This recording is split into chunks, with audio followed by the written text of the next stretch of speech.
Bonjour de nouveau, nous sommes dans le même chapitre, vecteurs et translation, mais maintenant dans la partie 2, qui est la partie analytique.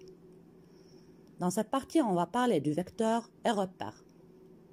Si le plan est mené d'un repère orthonormal d'axe x' en x et y' en y, on a les deux points A ayant comme coordonnées xa et ya, et le point B ayant comme coordonnées xb et yb, on aura alors le vecteur AB. Aussi, le vecteur AB a comme coordonnées, on va apprendre comment trouver les coordonnées du vecteur dans cette partie. Pour trouver les coordonnées du vecteur, en fait, on va trouver le déplacement du A vers B, mais ce déplacement-là, ça va être horizontal, puis vertical pour aller de A vers B vers le point B en formant un triangle rectangle. Alors, A comme abscisse XA, B a comme abscisse XB. La différence entre les deux abscisses, comme l'abscisse du B est plus grande que l'abscisse de A, la distance qui est là représente la différence entre les abscisses de deux points. Alors, ça représente XB moins XA. Alors, c'est le déplacement horizontal de A jusqu'à B en formant un triangle rectangle. Maintenant, le déplacement horizontal. Voilà, cette partie représente l'abscisse du vecteur AB.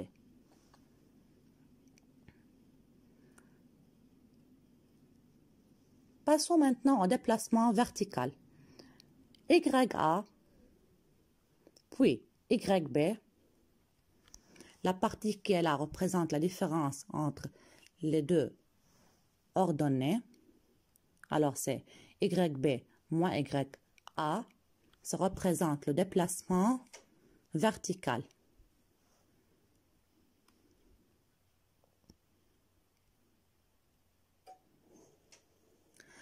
Voici alors l'ordonnée du vecteur AB qui est représenté par le déplacement vertical. Il faut faire attention que ici, le déplacement est affecté par le signe. Le signe change selon le déplacement, si c'était de gauche à droite ou de droite à gauche. Et n'oublions pas aussi qu'il faut former ici un triangle rectangle. Alors, si on marche, on va nommer le point qui est là H. Si on marche de A vers H, alors nous sommes en train de marcher par le sens positif.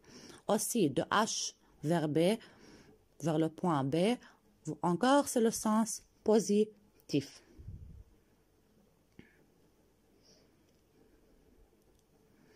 D'après la figure, graphiquement, on peut dire directement que l'abscisse du vecteur AB, c'est XB moins XA. N'oubliez pas car c'est le plus grand.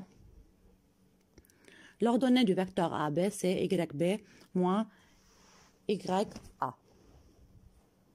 Alors, le vecteur AB a comme coordonnées X du vecteur AB, Y du vecteur AB, qu'on peut calculer XB moins XA et YB moins YA. Il y a encore une autre forme pour écrire les coordonnées du vecteur AB, qui est de la forme suivante. L'abscisse du vecteur AB, c'est XB moins XA. L'ordonnée du vecteur AB, c'est YB moins YA.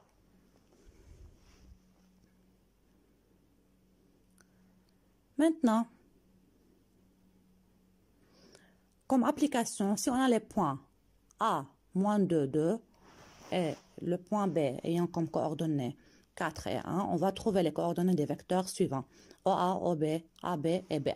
Commençons par le vecteur OA.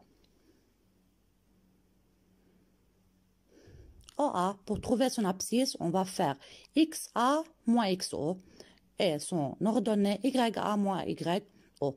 Car O c'est 0, 0, alors ici on a XA qui est moins 2, moins O ça reste moins 2, et YA c'est 2, encore moins 0, c'est le 2. Alors on remarque que le vecteur OA a comme coordonnées, les mêmes coordonnées que le point A. De même pour OB, c'est la même méthode de solution. Encore, on remarque que le vecteur OB a les mêmes coordonnées que le point B. Maintenant, pour le vecteur AB. Pour trouver son abscisse, on commence à faire XB moins XA, qui est 4 moins 2, ça sera plus 2, égale à 6. Et YB moins YA, qui est 1 moins 2 égale à moins 1. Les coordonnées du vecteur AB sont 6 moins 1. Maintenant, les coordonnées du vecteur BA. Rappelez-vous que BA est un vecteur opposé au vecteur AB. Alors, ici, on trouve que XA moins XB, c'est moins 2 moins 4 qui est moins 6. Et YA moins YB, qui est 2 moins 1 égale à 1. Le vecteur BA a comme coordonnées moins 6, 1, qui sont des coordonnées opposées au vecteur AB, car, comme on a déjà dit, ils sont des vecteurs opposés. Alors, leurs abscisses sont opposées. Ce sont toutes les idées de cette leçon. On va voir maintenant les remarques qui sont très importantes. Si on a un point A ayant comme coordonnées AB, alors le vecteur OA a les mêmes coordonnées que le point A. Réciproquement, si on a un vecteur OA ayant comme coordonnées A et B, alors le point A a comme coordonnées A et B. Si on a un vecteur AB ayant comme abscisse A et B, alors le vecteur BA a comme coordonnées opposées aux coordonnées du vecteur AB, ce sont moins A, moins B. Si on a un vecteur AB qui est parallèle à x', alors son ordonnée est nulle. Si on a un vecteur AB qui est parallèle à y', alors son abscisse est nulle. Alors ici, le déplacement qui est seulement vertical, dans ce cas-là, et dans ce cas-là, dans la partie 4, le déplacement est un déplacement horizontal seulement. Il n'y a pas un déplacement vertical. La dernière, si D est le translaté de C par la translation du vecteur AB, alors